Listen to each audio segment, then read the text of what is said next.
Good evening, TDN listeners and viewers of This Week in Interview.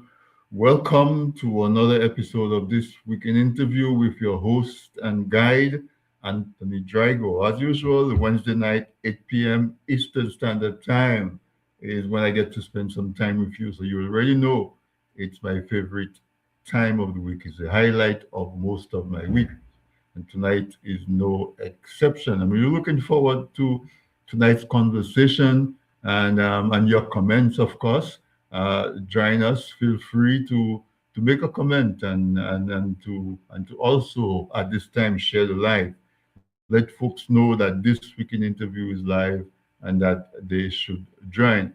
Just before we launch into the program, we let's talk about the I don't know if it's news or the announcements that of some kind of ceasefire in the Iran war, and we're grateful for whatever reprieve on behalf of the folks who have been experiencing these incidents, the bombings. Can you imagine we in the Caribbean have been blessed, but can you imagine that you just don't know when you're going to hear noise and something is dropping on your roof, or you have to venture out, but you're not sure if you're going to come back. Every time, every morning you wake up, every moment you spend with your loved ones, you're not sure if it's the last moment. I mean, that is true all the time, but when there are active bombs dropping and active bullets flying in your neighborhood, and there's no war zone, everywhere is a war zone. For example, today Israel dropped bombs on 100 targets in Lebanon. Every town, almost every city in Iran has been bombed. And so, when we stop and we reflect on that, we have to be grateful for what we enjoy in this part of the world. And we really have to make sure that that can last. And so that involves holding the people who go out and talk on our behalf, hold them to a high standard, hold them accountable, because they can jeopardize us. They can say the wrong thing to the wrong person and we become a target. It's almost as if there are monsters out there and you have to tread lightly and go about your business and don't make a noise, because if that monster turns around and looks at you, you're going, oh my God, he's looking at me. Am I in jeopardy? And so what I'm saying is that with the announcement of some kind of ceasefire, we are thankful for the folks who has been under siege since the last 6 weeks, and maybe they got a little reprieve today. Maybe they could go out and get some medical attention, get some provisions, whatever it is. We are grateful on their behalf. I don't know what to make out of it, because the ceasefire was announced last night. Israel broke it by bombing Lebanon. Iran bombed a few targets in some of the Gulf Coast states. And some places in Iran were also bombed. So we hope that they can keep it together and keep that ceasefire going. But back to tonight's program. Tonight, I have an interesting conversation on tap, right? What I mean by that is a lot of you, like me, who live in the diaspora, what we call the diaspora. So I'm from Dominica, and I currently live in New York City. That makes me diaspora. You might be from Grenada or Trinidad or St. Vincent or Dominica, or wherever it is, and you're away from home.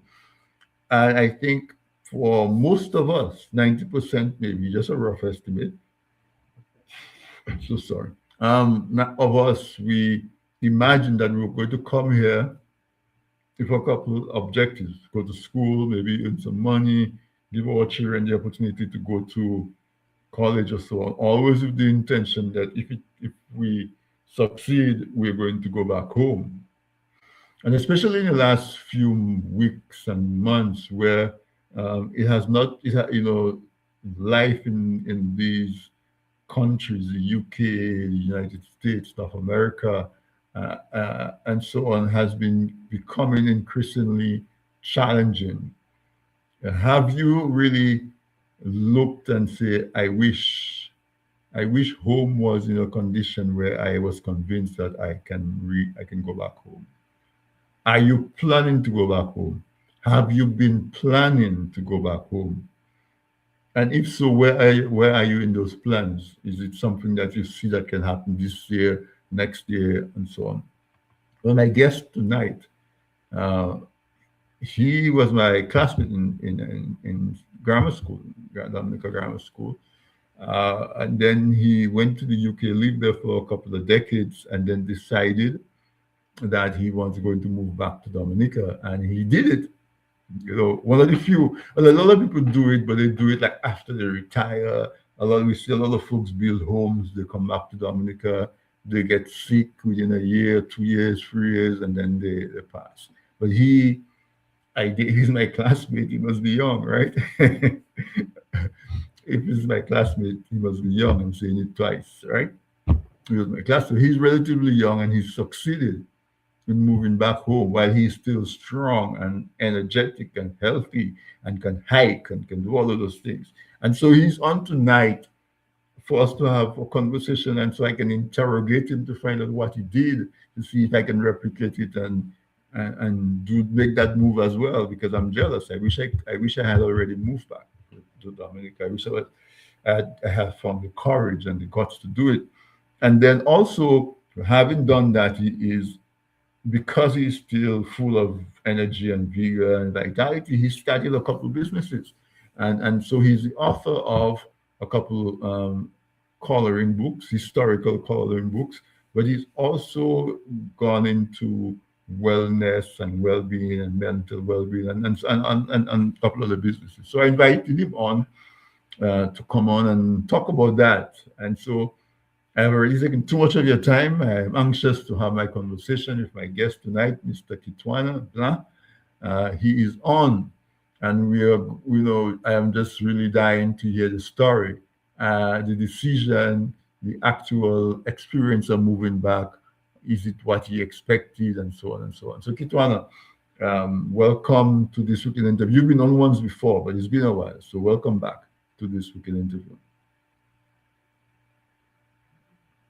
Is your mic muted? Here, just 1 second. There we go. There you Oh, it's all right. Yeah, thank you very much for having me, Anthony. It's good to be back. Good to be back. Yeah, good to be back in so many ways. Like good to be back in Dominica. Is that what you're saying? Oh, it's good to be back on your show.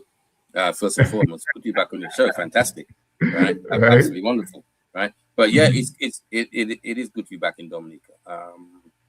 Because I grew up here. I left. I was let me not say I left when I was 9.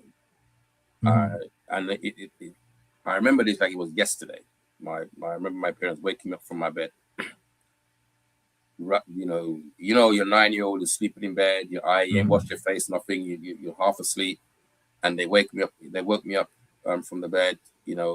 Dressed us, put our clothes on. There was no explanation. Parents in those days didn't explain anything to children. You just did what you were told. So Right. I got up, and next thing I was at the airport. Never been on a plane before. If I remember correctly, at the time, this is, if I remember correctly, in fact, I was trying to remember the date actually, somewhere in around about 1972, thereabouts. And next thing I know, I was on a plane. Well, on a plane, I'm excited now. I'm on a plane. I've never been on a plane before. And then I landed in Dominica. And I remember, Right? yeah, and I remember it was late in the evening. So as you're driving through, you could see these little lights in the bushes. We call them lalo, right? We call them lalo. And I'm thinking, what on earth is that? And I'm looking around.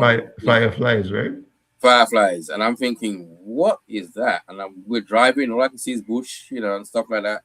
It took ages because obviously in those days the road wasn't that great as it is now. It took a lot less time to get to the airport to now because the road is much better.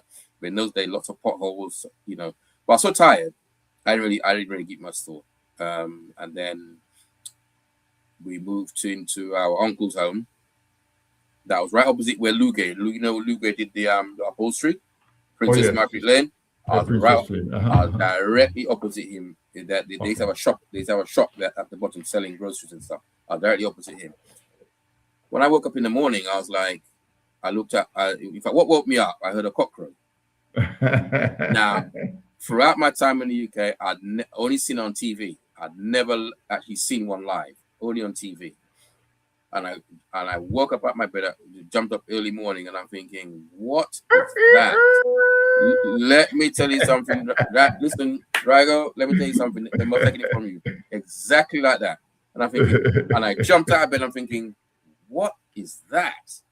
So I looked out the window, at the curtain, through the window, open the curtain, look out, and there I could see this cock walking down the road and making its noise.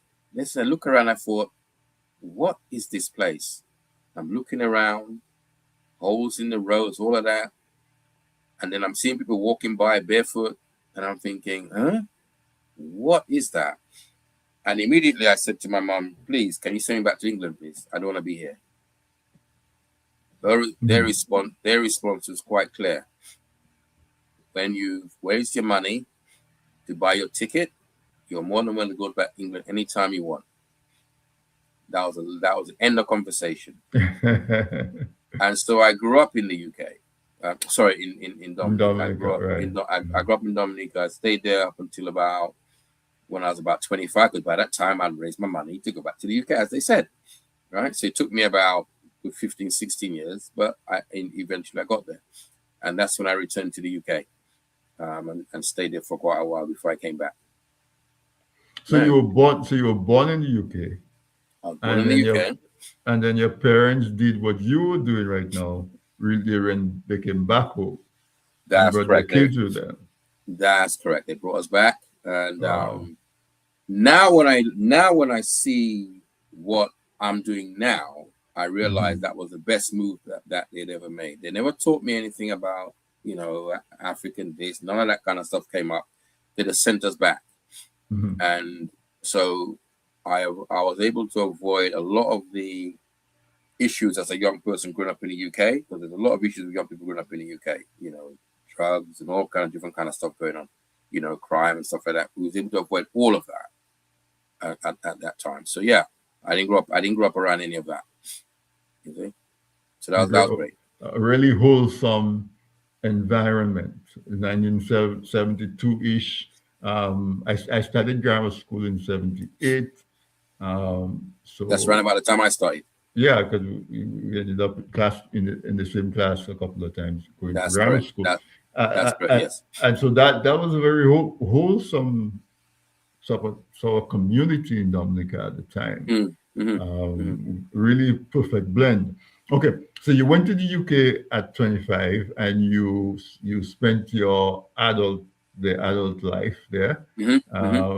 Have a family, and now, like me, we are in our 50s, and you decided that you want to come back to Dominica. Tell me about that decision. At what point? Because you said that when you landed in Dominica at 9 years old, you're like, what is this place? So you raised your money and you got yourself back. You came to England and you were living in the UK. At what point did you decide, I'm going to go back to Dominica at some point? I'd say about 2 years after I went. 2 years after I arrived back. 2 years, that quick? But yes. So what it was, right? So what it was, I began to study African history, African culture, and I began to spend my time understanding Black Power, Pan-Africanism, and things of that nature. I began to understand that England was the so-called enemy, as it were, because of colonialism and things of that nature. And so I'd made a decision very early on not to get so embedded into the English way that I never wanted to leave. Because if I take the example of our parents and people who went to England during the Windrush time, the Windrush era. They at the time they thought they were only going to go there for a year or two and they're going to return to the Caribbean. Right. What we found, what happened was, and I know this from speaking to many people, many of them never returned to the UK. Sorry, never returned to the Caribbean. They stayed there, and there's a lot of them who are in their 90s plus, and they have no connection to the Caribbean whatsoever, that they left all those years ago. And I decided I wasn't going to let that happen to me. So I made it very clear at some point that I was going to return. See, the decision was kind of early on, but I knew it would take me a while before I actually made it back. I knew that, but I just decided I'm not going to get used to staying there to the point where I never left. I didn't want to recreate what happened during that period when our great grandparents or our grandparents who went to the UK never returned. I met one young gentleman one time. He was actually Dominican artist. He'd left Dominica, and he was in his early 70s, and he'd never ever returned. And one day when he did go back to the UK, to Dominica, he couldn't recognize anyone, nobody, and so he came back to the UK and he said he's never going back there again. He had no connection, and I didn't want to lose that connection. So I decided very early on, one day I'll return. Yes. You know, it's interesting because after A-level college, I went to the US to study. I went back to Dominica. I worked in Dominica for a few years. And then when my kids started going to becoming of high school age, I moved back to the US. And so I went back to Dominica after about, I would say, 8 or 9 years. And I'm going back to Dominica, and I'm worried that I'm going to get to Dominica and nobody's going to know who I am and what it's going to feel like. Luckily, enough time had not passed. So when I got to Dominica, everybody still remembered me, you know? So I understand what that would be like because I was really fearful about that happening. So let's fast forward a little bit. You decided you were going to go back, and then you go back. Tell us about deciding, okay, now is the time, and the actual move back. The logistics of it, and so on. When you started it, and you, of course, you had to put things in order and so on. Talk to us about that experience. Right. So the I was a youth worker in Brixton area in Lambeth in London for about 30 plus years. And between, apart from the COVID time when you couldn't travel, I'd come to Dominica a couple of times, you know, just checking it out and spend time with my mom and so on, you know, just checking it out, see what is it I wanted to do. So one day I was at work, and there was they were doing a restructuring and things of that nature. I'd run a very successful youth projects in the UK. So I'd done that for about 30 something years. So I just decided that it was time to consider move. So I retired from my work.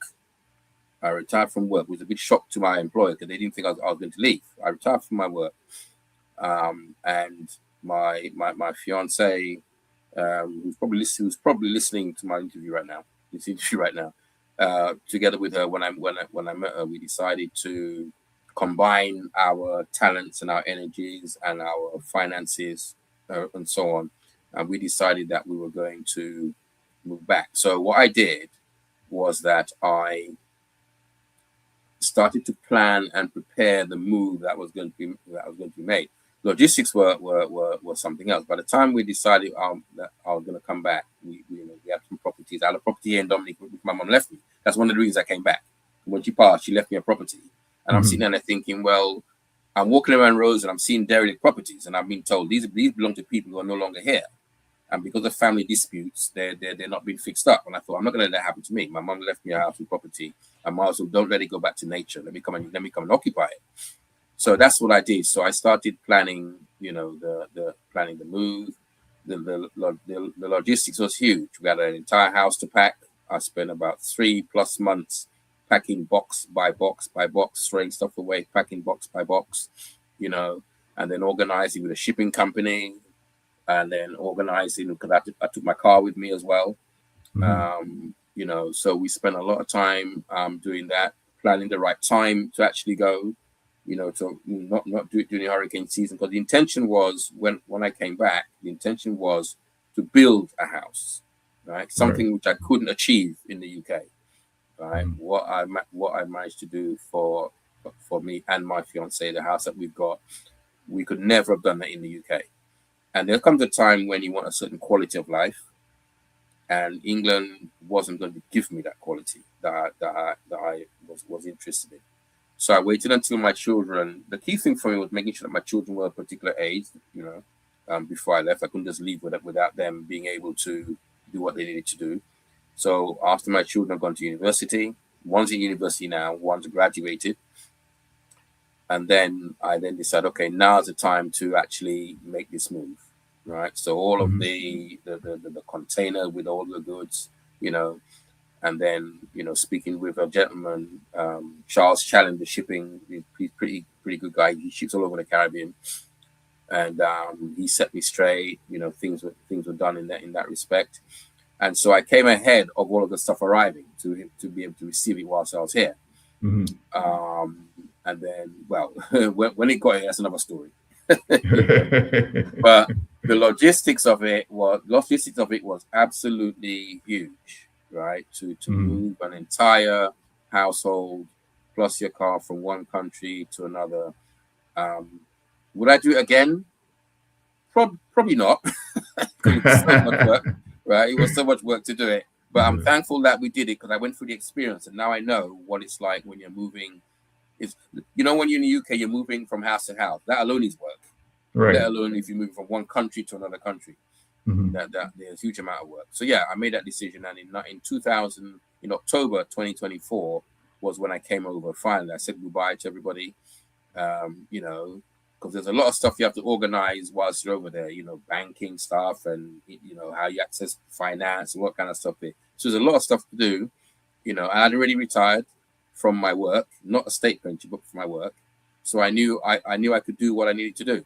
Mm-hmm. It was Mm-hmm. time, Right. and also what prompted it. Another thing that prompted that decision, actually, although I said 2 years after I was going to go back, but I knew it was going to take me a while to do that. Another thing that prompted that decision, one of the reasons I retired from my youth work was that I had, unfortunately, there was a death of a young man in the youth center where I worked. And when I came in, his body was on the floor, blood everywhere, and so on. Police were around doing their CSI stuff.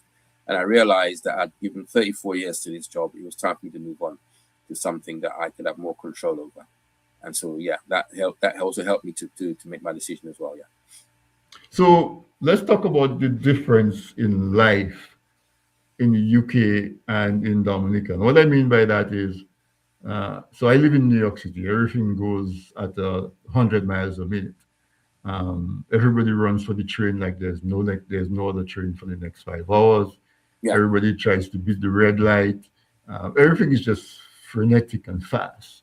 Dominica is more relaxed and slow. And when you say it like that, it sounds like it's a good thing until you try to do certain things. Mm, Where let's say you, for example, when you have to register your car, I don't know if how smooth it was, but there's certain things you try to do that takes you 4 times and 5 times to go to the office, or somebody tells you something now and you come back and it's something different, or somebody tells you the person that can do that is on vacation and they wouldn't come back for another 3 weeks or 4 weeks. I don't know if you experience any of those things, but so that's what I mean when I say when you compare life, you live in a place for 30 years where things get done at a certain pace and there's a certain what you want to say system that you can hmm somewhat follow. Everywhere is red tape and hmm everywhere is no way is perfect. But you come to expect certain things to go on in a certain way, and then you come to the Caribbean, and then there's the Caribbean way, the hmm Dominican way. hmm Talk to us about that. How do you make? I call it reverse culture shock, hmm where you go to the UK and you experience culture shock. It's a little different for you because you were there before, but hmm like you come to a place, you get culture shock, And Mhm. then when you come back home on vacation, especially if you come back home to stay, there's this reverse culture shock. Yeah. Um, talk about that part of the move. Well, I experienced exactly what you said when I came here. For example, when I went to get my car off the port, right? They said to me I've got to pay a certain amount of money for something.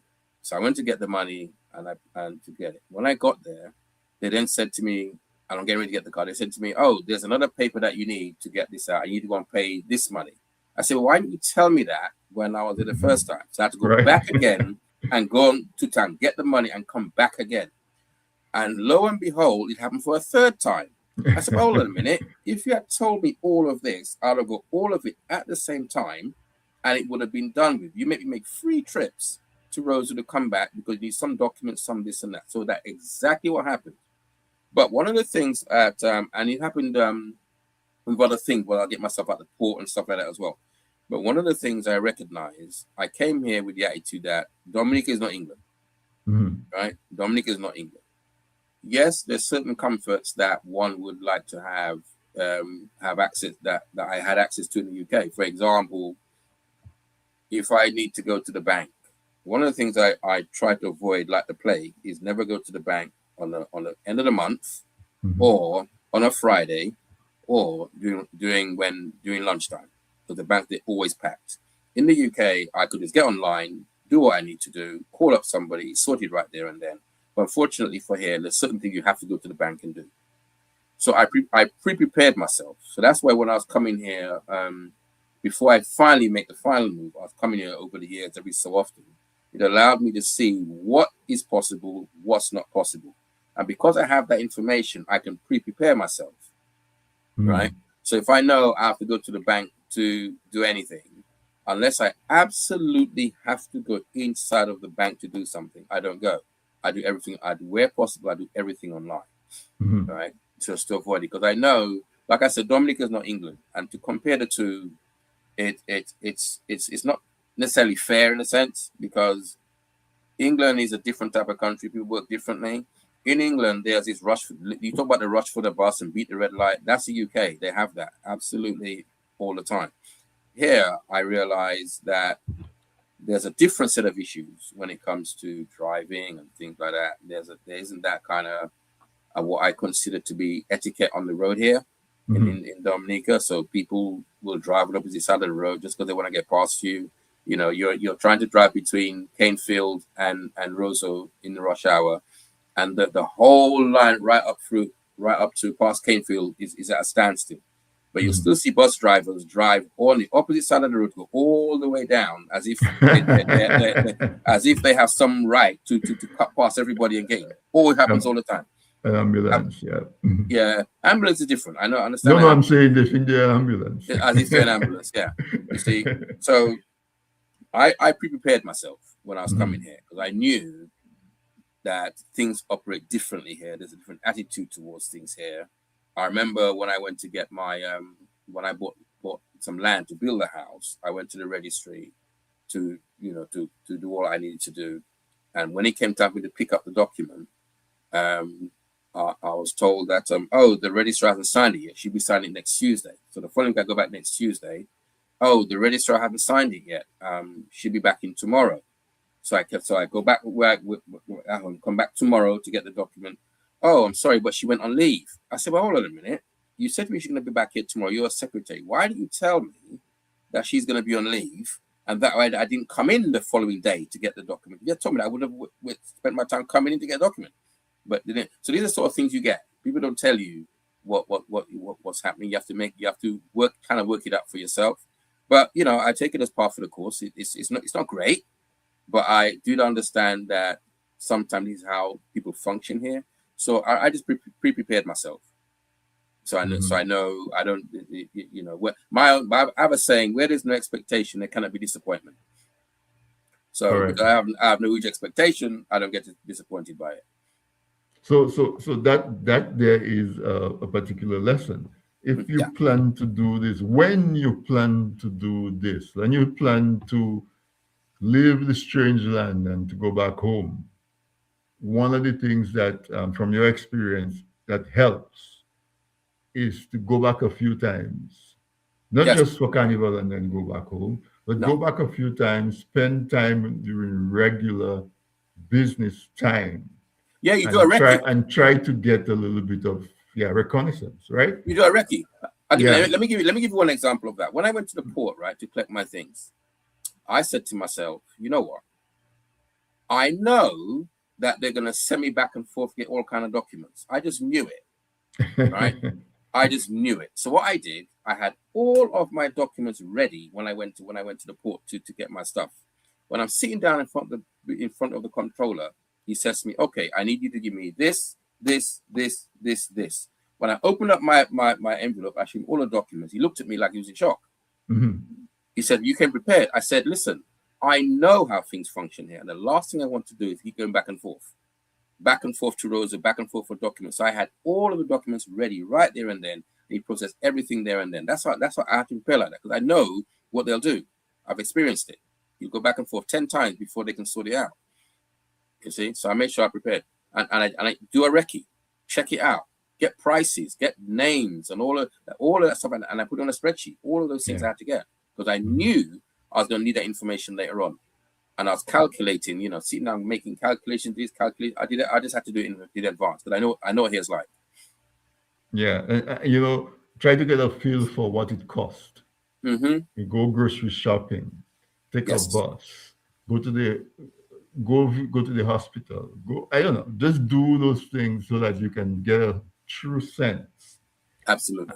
as to what it's like to move back there. Because when it almost feels like you can start a consulting business advising people how to do. I'm serious, because Let me tell you. there are thousands of us who plan to come back.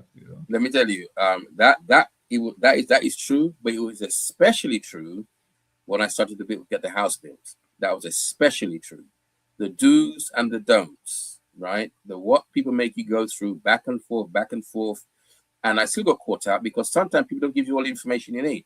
And you find out by accident, or when you come to do something, you got to pay extra for this, you got to pay extra for that. So I found that out, found that sort of stuff up along the line, especially when it came to building my house. That was especially relevant when it came to doing that, going back and forth and having to get this document, that document. It was especially like that. Yeah, absolutely. And the strange thing was that is not just Dominica, because I'm in the construction industry as well, project Hmm. manager. So I assisted my friend from Grenada to build his house. He was moving back, and he took a trip, went to Grenada, presented his documents to the bank, and the bank told him, "Yeah, we can finance you." They approved him for financing. He came back to Brooklyn, put his house on the market, put it under contract, went to Grenada to start, and he goes to the bank, and the bank tells him, "We cannot give you a mortgage because of your age." Why didn't you he, tell me that the first time? he says, "But I was sitting right here with you a year ago. You knew my age, and you said yes. You approved by law. Now I'm ready to. I have a contractor lined up. I have done all of this thing. I've moved back. Yeah. Um, you telling me that you cannot give me a loan because of my age, a mortgage because of my age." I mean, luckily he had a family house that he could live in while he resolved his issues, and Hmm. waited for his house in Brooklyn to sell so that he could use the proceeds from that to build his house in Absolutely. Grenada. But Absolutely. it's amazing how similar these these Caribbean islands eh, operate. Now, one more question is keeping in construction theme. Hmm. W- what about the quality and workmanship that you experience in with the folks who are doing your construction for you? Because another story from him, he was very disappointed in the quality of work that he was getting compared to what he knew before he had left Grenada. How is that a similar experience for you? Fortunately, not. Oh, okay, Fortunately that's for good. me, fortunately, Hmm. I tendered for the for four builders to build our property, Hmm. and after a process of selection, me and my fiance went through all what they did. We looked at what they'd done before and things of that nature, and we found a constructor who happened, bearing in mind of the horror stories you hear. Mm-hmm. And I'd heard of, and during the time of when I used to do these pre-visits, by the way, that's something else I was looking at. I was listening to people, what they said about who built the house and so on, how things went, how things didn't go. Fortunately, that was not my experience. I actually found a very, very, very good builder.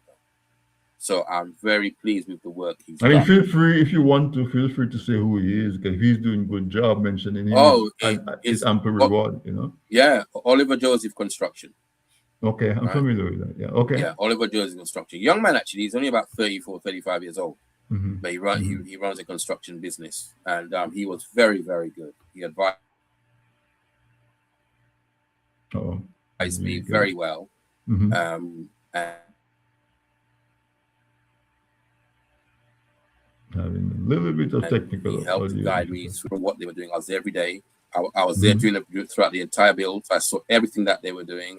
Any changes I wanted to make, he made it. So he was very good. There were small aspects of it that after he handed over the house to me, I had people come in to do this particular piece of work for me, and that proved to be a disaster. Mm. That part of it proved to be a disaster. Like your cabinets and your different things like that, or Yeah, it was more around certain aspects of plumbing and mm-hmm. tiling and stuff like that didn't go according to plan. Mm-hmm. But that isn't to say that there isn't very good people on the island who can do it. It just so happens the person who did it just told me that they could do it and they couldn't. And I only found out after they did it that they couldn't do it. So I ended up. That's when I found out. So the moral of the story is do your due diligence. And Absolutely. and if you don't have the know-how to be able to judge who is good at what he does, check with somebody like you, check with somebody else. By the way, I do construction management. I can I offer that service in Dominica. Yeah, But absolutely. do that kind of due diligence so that you're not disappointed. Yeah, absolutely. Listen, I've learned. I came here. I came here not knowing anything about construction. I just knew. Mm, I spent a lot of time on YouTube, understanding how things are done. I went to an architect to get the house designed. Right, it mhm. didn't quite go as I wanted it, but that's not a big deal. Right, I got most of what we wanted. I spent time with an architect, and then I learned as things were going along. That's when I began to learn. And what happened is right now I can literally write a book on the do's and don'ts for building here. Literally, I can write a book on it. I made notes of every single thing I have, every piece of paper, every receipt, everything I have. And I can know what to do, what not to do. Even when it comes down to signing documents, going to the bank, and so on, and things of that nature, I learned so much. It was an eye opener.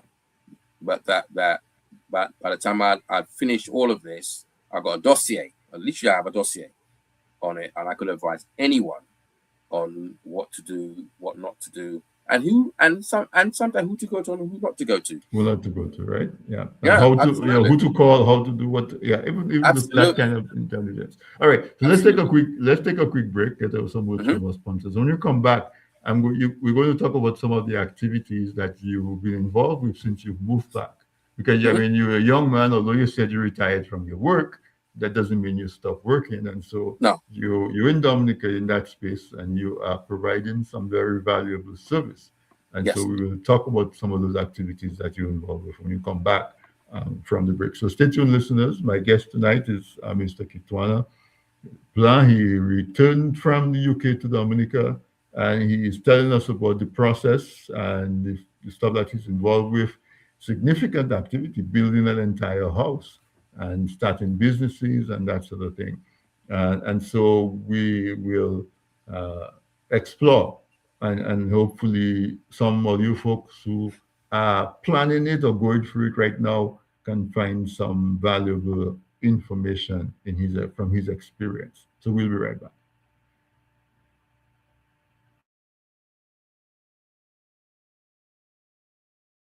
Presented by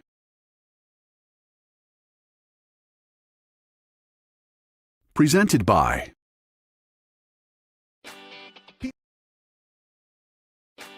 People say I've got a great smile.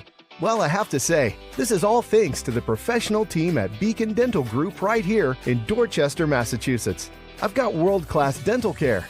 Beacon Dental Group has expert and caring staff dedicated to providing the most advanced and satisfactory treatment in all aspects of oral health. Their services are designed to meet your needs and give you a perfect smile, too.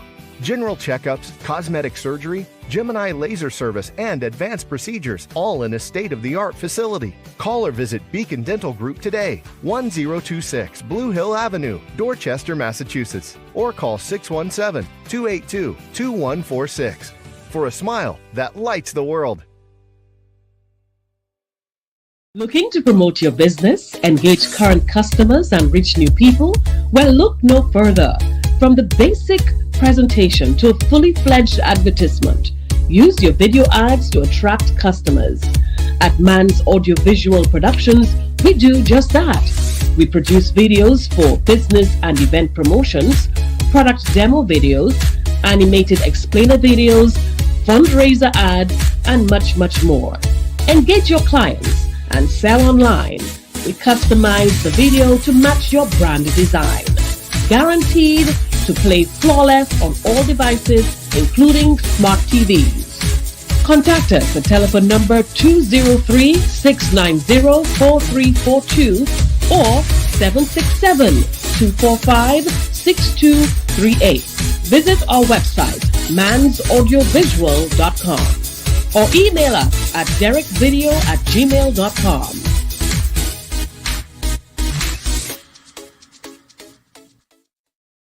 Running a radio station shouldn't be chaos. It should be simple, smart, and professional. With Joan Premium, your entire week schedule is beautifully organized and easy to manage. Real-time accuracy keeps your listeners in sync with every show. Your visitors and audience sees the right schedule every time, wherever they are. They can even choose different time zones. From analytics to social media and native app integration, Joan Premium is the professional tool your station deserves. You're never alone. We provide priority support for active license users. We're building a community. Connect with broadcasters worldwide through our Joan Community Hubs. Choose your plan, annual flexibility, or lifetime freedom. Get Joan Premium today. www.gndenterprisesinc.com or call 877-698-9894 for more information.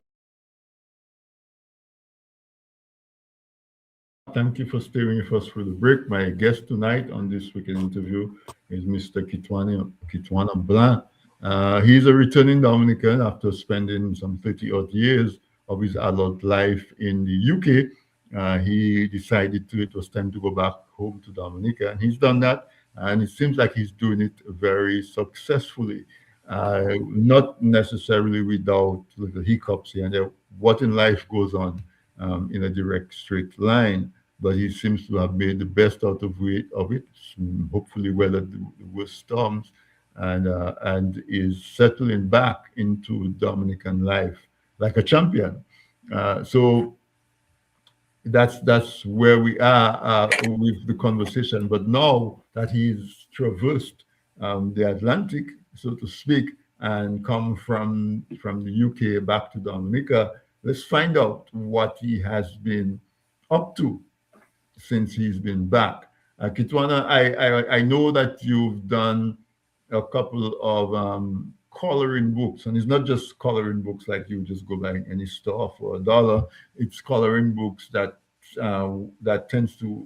intends to educate the young people as they're coloring, to teach them stories about themselves and their ancestry and their roots. Because in the first part of the conversation, you said that you discovered your African heritage, so to speak, and that helped in your whole mindset towards not getting caught up in this capitalism kind of enterprise that keeps you trapped, playing bills and trying to catch up. So there is on the screen some kids using your coloring book. You want to talk us through what this whole product is about? Yeah. So one of the things that I learned from very early, due to colonialism and stuff like that, there was this effort to completely erase Black history. And you can see it right now in America. They're trying to take away all of the African American history and stuff like that. And I realized that when I did youth work, children, when you get children very early, you start teaching children from very early. It's very important for children to understand their history. So what I did was that I came up with a product. It was a suggestion from my fiance, actually, that I should do some kind of history book. I'm always into history. So I created, because I'm an artist, I'm a designer, I'm an artist as well.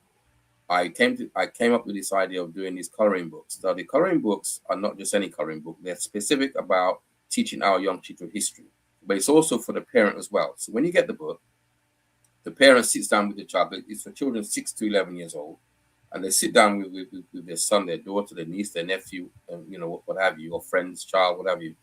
And they'll open the book and they'll come to a page that might say, for example, it might say All Wimbuli. In fact, All Wimbuli is actually in one of the male coloring book, actually, for boys. And then what you'll do, you go online, you research All Wimbuli, and you will understand what he was about, what he did, how did he contribute towards Dominica's greatness and things of that nature, what kind of person he was, and so on. And after the parent has learned about it, the child has learned about it, then they'll now go to the book and they'll color that person in. And all of the books are designed that way. You learn, for example, Arthur Wharton. Arthur Wharton was one of the first Black footballers in the UK.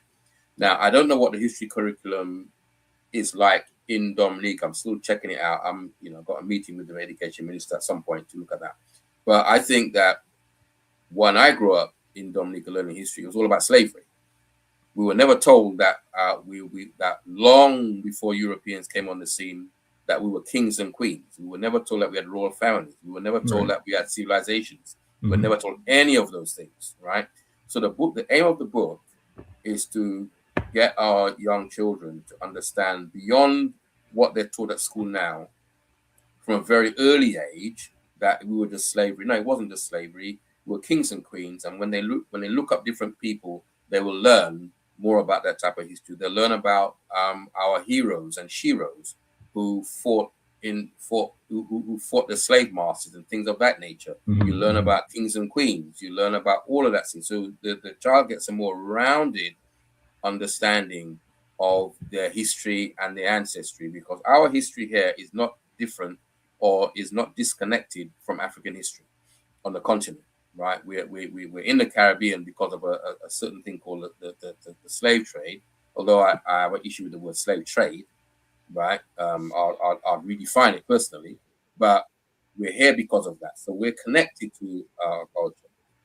In the book you learn about, now the two books, one for girls, one for boys, although the girls can use the boys one and the boys can use the girls one at the same time, but the focus is not on African American history. There's no Martin Luther King or anything like that, but we get a lot of that. There's no Malcolm X, we get a lot of that.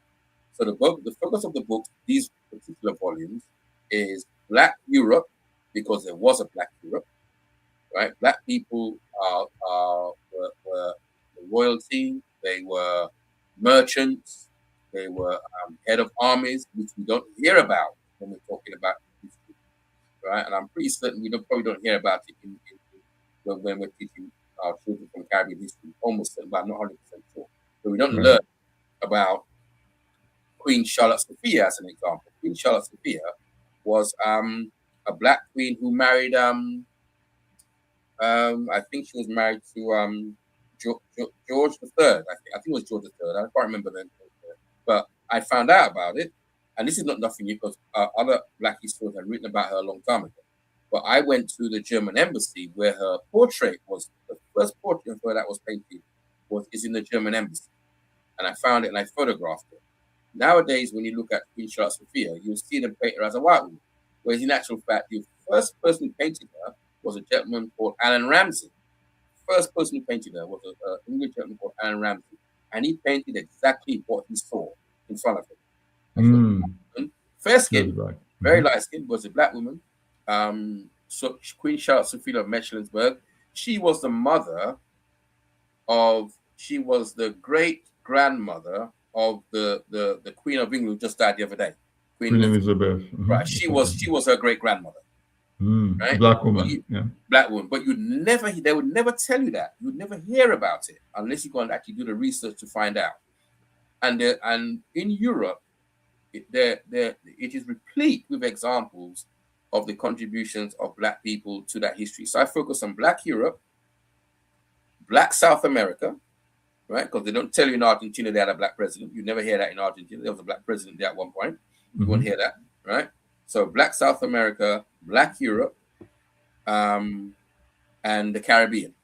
So there's familiar faces in the Caribbean that's there as well, but there's and Africa, freedom fighters who fought for their freedom, who fought against the British. So those are images are there in the book for people to color in and get to know history or more around history. But I think we start from very early, because I learned from very early when I was doing youth work that you have to nurture children from the very early age. Don't wait until they're 17, 18. By the time they run off, you're not going to get them back.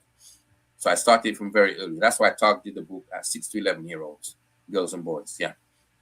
Yeah, so folks, as the holidays come up, as the summer is coming up, this again, I always encourage you to get Dominican books by Dominican authors to give as gifts, birthday gifts, first communion gifts, congratulatory gifts on graduation. If you're going to go with your family for a summer or for a weekend, those are the examples. Kitwana, where can they get access to these books? So if you're in Dominica, they can be bought on the Shop DM platform, right? And I have copies here with me here. So I've had people from the US call me, purchase it on Shop DM here, and then I deliver the book to their family members, and I deliver their family members. So I have copies of it here. If people are in the UK, then the books are available on Amazon UK, and Amazon.com. If you're in the US, it's Amazon.com. If you're in the UK, it's Amazon.co.uk. Okay. And they can purchase the book there. And what they need to do, if they want to find the book on Amazon, my first name there, Nefong, if they just type that into Amazon, that first name there, then the book will come up. Right. Okay. So that's awesome. That's some education of young people. Now, I also saw that you are planning a retreat. So it seems like what are you involved in? Wellness, in mental, spiritual? Describe to me that other business that you're involved with. So this particular venture is actually it is my fiance. My fiance is a holistic therapist. She does massage, Reiki therapies, and different types of holistic therapies. So because she's here as well, she moved back to the UK here as well. So when she came, she told me she's going to do a retreat here. So, and I'm also into health myself because I've been into holistic health. I started holistic health in 1985. So I've been a vegan, non-dairy eater since 1985. So I've always been involved in health, and that it is through health I got myself involved in other aspects of things of that nature. So principally, it is her business called KMT Rising. That is hosting this retreat. I'm one of the people involved with her putting this together, and the whole idea is that we're noticing this. There she is. There, that's her. We're noticing that there are health challenges and health issues, not just here in Dominica, in the UK as well, because she's done retreats in the UK as well. So we're having this event which is aimed at people looking at their health and taking more a greater interest in health-related issues. Because in the Black community, not just here, also in the UK, there are a number of health-related issues that are prevalent in the Black community: heart disease, and women having fibroids and fibromyalgia. Men potentially diabetes, having diabetes, prostate cancer, and things of that nature, right? So the whole idea here is that we're putting on this retreat. It's going to become an annual retreat. The DDA are part sponsors, DBS, Kyrie FM, Vibes FM, and so on. They've all come on board to help us promote and push this. And the whole idea is that just round about the Easter period on the 25th and the 26th of April, that is just before the Arts and Jazz Festival. Just before the Jazz Festival, we're having this retreat. It's going to become an annual retreat. And the idea is that when people come, there'll be a range of services. Everything is local. The vendors are local. We have a number of holistic health vendors that is going to be at there. We'll have stores at the event offering services. Okay. We have a couple of some international speakers will be coming down as well. We'll be doing talks, international speakers. We have well-known local artists who will be doing workshops on using local plants and dyes and so on as part of the program. We're expecting the Kalinago people to be making an appearance as well, with their drumming and their dancing. And then also that will be on hand there. We'll have a kitchen. The kitchen will be holistic vegan food, all natural products that's being used, no chemical free and all of that, in order to get people into the idea of understanding how health is important. Because, I always remember the motto at grammar school's motto, mens sana incorporates sana, a healthy man and a healthy body. Yep. I always remember that, right? But I also know the one thing that we have massive control over in this time is our health. And the best way you can live that health is it's so very important for people to live a full, healthy lifestyle. And the reason for doing it is that we want to contribute towards Dominica's growth and development. We want to make this event, to such an extent that tourists will come over for it. We want to help to place Dominica as the next place to get wellness treatments and wellness events. We want to put that in for Dominica, especially fitting in with the sustainability drive that Dominica is on at the moment. So it's not just having an event, it's also contributing towards Dominica and putting Dominica on the map. That's part of what we're trying to do. Yeah, so it's addressing both the mind, yes, and the body, and you call it Exhale in Paradise. Exhale in Paradise, because the exhale is my fiance's trademark for her business. Exhale, that's trademark for her business. But we're holding at Paradise Valley in Bourne. So that's why we call it Exhale in Paradise. Paradise Valley in Bourne. Paradise Valley in Bourne and Dominica. So that's what we call it, Exhale in Paradise. And the plan is for it to become a fringe event on the calendar of Dominica. When they put their calendar for the year, that event is expected to be there. I just saw it. I just saw a copy of the calendar, and it's on there. It's on there, yes. As an item, national event. Yes. Where can folks get tickets? So, if you want to, where can folks get tickets? Yeah. So again, so on there's I think when you put the video out, there was a QR code on there. They click the QR code, or if they the QR code, they take it straight into the shop DM where they can buy tickets. Or they can get tickets at Starlight ITIL shop on River Street, or Aura Irani, which is a health holistic health practice in Cork Street, 29 Cork Street, thereabouts. Or they can get tickets at Paradise Valley itself, where up at Paradise Valley itself, tickets are available up there, or on the Shop DM site. On our Shop DM site, you go in the Shop DM, you type in the Exhale in Paradise, and it will come up. Right? So that will come. So yeah. So you're doing the offer stuff. You're doing Exhale in Paradise with your fiance. And of course, you said that your career in the UK had to do with youth. Yes. Are you planning to get involved, say, I don't know if it's a youth center or any particular youth group or youth organization or your own private activities in youth? I would absolutely love to. I think that I have my thinking is as a Pan-African, my thinking is that we are the elder people. We're kind of on the way out, as it were, to use the term, right? So we need to hand over to the next generation. Exactly. And the next generation are our children, right? There's a push across the world to deny African history. We want to say the Egyptians were not black. They can still, and these authors keep coming out with this. The Egyptians were not black. We contributed enough to the history and so on, so on, so on. My view is this. I don't care what the Europeans and those detractors have to say. So long as our children know their history, know who they are, then we put it in their hands as the next set of people who will be driving us forward, right? Because what will happen if we don't do that, then all we've got will stop with us.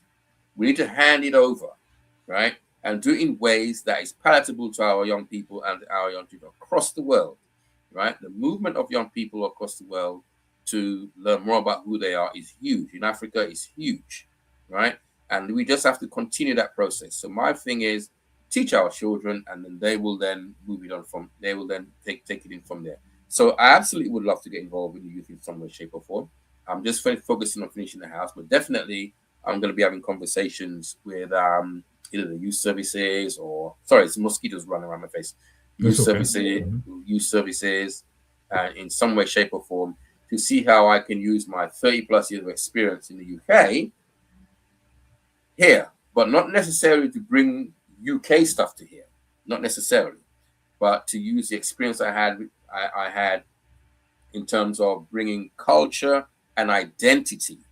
And I run a very, very successful practice in the UK where that was concerned, to bring culture and identity and keep our culture going amongst our people, and then also to have a greater respect for Africa. At the minute, you know, people say to you, if I wear my tashigi down the road, they'll say, "Oh, African, no African, oh African, please, how are you?" And they'll say, "Oh," I say, "What are you?" "Oh, I'm Dominican." Yeah, but that's just what does that mean, right? Yeah. Yeah, that's citizenship. That's not race. You see, so getting that understanding. So there's a greater respect for Africa, African history. Get pride from our history. So that's the sort of thing I'll definitely want to get involved in at some point. Yes, definitely. All right, so we've exhausted the hour. I'm going to give you the opportunity to make some closing remarks. You can talk about anything that I didn't get a chance to ask you, or we can recap. Feel free to put your products back in front of the folks, remind them how they can get it or they can participate. For those of you who want some advice on how to do what you've done in terms of returning, because we've heard so many nightmare stories, if you feel like they can contact you, they can contact you through they can take my number. Yeah, absolutely. They can take my number. So if you feel free, you can tell your number and just give us some closing remarks. Yeah. So from my experience of being in the UK and what I saw, and by the way, in the UK, a lot of our young people in the UK, a lot of them are clued up. A lot of them are clued up. They have an understanding of stuff, right? They have a good understanding of a lot of them are not, but a lot of them are, right? But for us, my thing is you have to continue that growth and development where we are here. We have to be able to arm our young people with as much of information that they can in order for that they can take over and move on with what it is that we're doing. I think that the education for our young people, history is very, very important. I can't stress understanding that very well, and being able to take the sense out of the nonsense, right? And understanding that is very important. The current book is partly due to serve that, and there's more volumes that will be coming out later on. Actually, these are just the first two I've started. There's more volumes that will be coming out. Right. Anybody needs to reach me for anything, they can call me in Dominica on 277-1605. So it's 277-1605. If you want to get a book or you want to know anything, talk about anything I've said here, or they can also, and you can do that via WhatsApp. They can also call me on. I still got my UK WhatsApp number, which is 07958 323 535. That's 07958 323 535. They can reach you on that as well. Call me anytime from wherever. I think that things like this interview and so on helps us to to get the word out there, to get people, to help get people mobilized. I love to work with young people here, just like I did in the UK. I did 30 odd years in the UK. Hopefully I can do 30 odd years here. and help, because the main thing for me is to help with Dominica youth, help put Dominica forward, to move Dominica on as an island, as a country. And we dearly need it, because a lot of young people I speak to here, they want to leave, they want to go off to some other country and so on and so on. Well, that maybe for economic reasons that might work, but Dominica's up and coming. There's things happening. and to understand self-identity, self-awareness, personal development. I'm also a life coach, so I do personal development with couples, and so on. But I can also do that with young people as well, and help them in terms of their growth. But there's a lot of information that I have that I can share. So that's awesome, and congratulations on what you've done so far in terms of navigating the process of relocating from the UK back to Dominica. I Thank you. mean, it's achievable because we see folks come down as Peace Corps and VSO, and they love Dominica and they stay and they make it. Yeah, So there's no reason why you who spent years, your formative years there, would not make it. But still, absolutely. we know it's a heavy lift, and for being able to also look around and see where there are needs, and the, your identity of the need in wellness and in Yes. self-awareness is commendable. And so I wish you all the best. I wish you continued energy and vigor, both to you and your partner who are taking on these activities. And I want to tell you thank you so much for coming on this program as my guest. I feel honored, and I really enjoyed our conversation. Thank you. The honor is mine. Thank you very much. All right, great. Okay. Take care. Thank you. Good night. Well, folks, you had it. Another wonderful conversation. Full disclosure, Blan and I were classmates in grammar school, so I know him from back then. Footballer. He used to be involved in doing some of these carnival costumes, and always somebody who's involved, always friendly and enthusiastic, energetic, even as teenager. And so, we admire what he's been able to do to go get the experience, come back, which is a dream of so many of us. But it's sometimes it's more difficult to execute. I see our friend Judy Francis. She is the moderator of our chat. We have a grammar school past student chat. Also, I saw Denny's role on here earlier. All of those are our classmates. And for the other classmates who didn't comment, so I didn't see if they're on or not. Thank you for tuning in. And for all of you, the regular, the Sophies, the Alvin Thomas, the Easter, Owen, and all of those folks. I tell you, there are folks who come back every Wednesday night to this weekend interview. They've been doing that for the last 10 years. They hardly ever miss in a week. I really appreciate you taking the time. You in Dominica continue to, hope you have you had a good Easter and that you're back to work. DigiPlay on DigiPlay channel 59, RBR Jams carries this weekend interview live, so you can inform the folks in Dominica that they can see us live.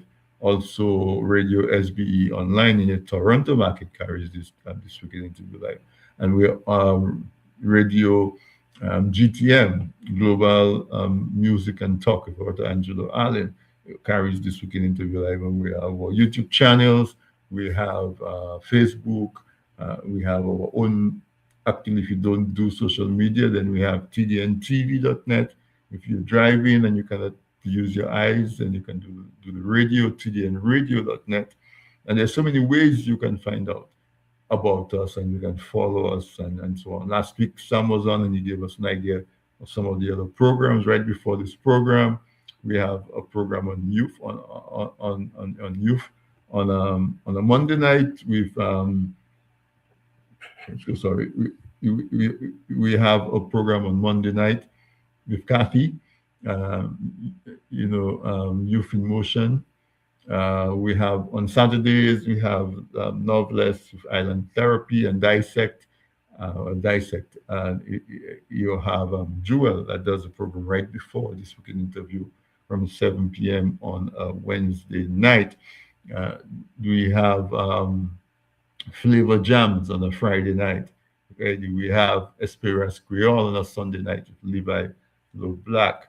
With Clayton Flora on a Tuesday night. We have Melting Pot, and also he has a program on Sundays as well. So there's so much you can just lock your tablet, your phone, wherever you get your radio and your online information. You can just lock it on TDN because we have so much great programming, both entertaining and informative.